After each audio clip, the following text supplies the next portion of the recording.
Okay, Google, search global warming. Now to a dire warning about climate change. Climate change. Climate change is a real and serious issue. Global warming is a long-term rise in the average temperature of the world's climate system. An aspect of climate change is shown by the temperature measurements and by multiple effects of the warming. This has been going on for a really long time. Today, I'll be discussing how has the media represented global warming. But why am I saying all of this? All of this is related to the media news values and the media bias ratings. Today, I will be looking at the far left side and the far right side of the media bias ratings. For the far left side, I will be looking at CNN. For the far right side, I will be looking at Newsmax. CNN has a pretty good reputation around the world, and we all sometimes trust it. CNN is more in the middle of the left and center of the spectrum. This means that they have a fair interpretation of the news. In other words, we can trust them enough. Moving on to the article, the title is already appropriate for the context what we're looking at. The title shows that the reader is going to get influenced, therefore meaning that they will read on to this article. Using the tool tonight, I saw that this picture was taken around February the 24th, 2019.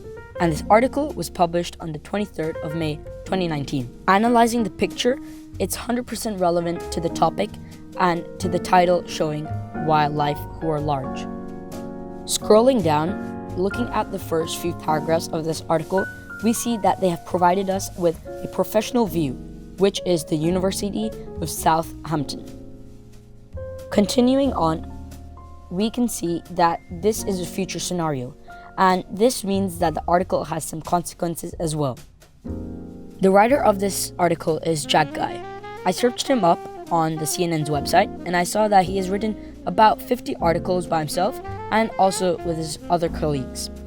This shows me that he has a lot of experience writing articles and that he has years of experience doing news-related topics.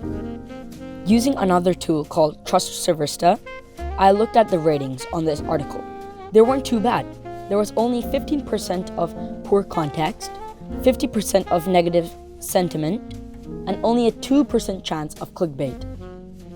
Meaning A, this suits this topic, and B, this can be trusted with.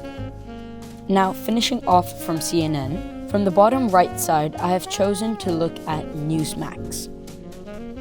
Newsmax is at the bottom right, meaning that it's basically nonsense and has a lot of fake news. Scrolling down, I saw that this news website was only filled with politics and nothing else. Throughout the page, there are a lot of advertisements. These aren't advertisements on their news topics. They're random advertisements throughout the page. This shows that this is a non-professional website, as a professional website will have their own news topics as their advertisements. One of the good things about this article was that the writer had all of the thems, the whos, the whens, and the wheres information, and that they're both the negative statements and also the positive statements.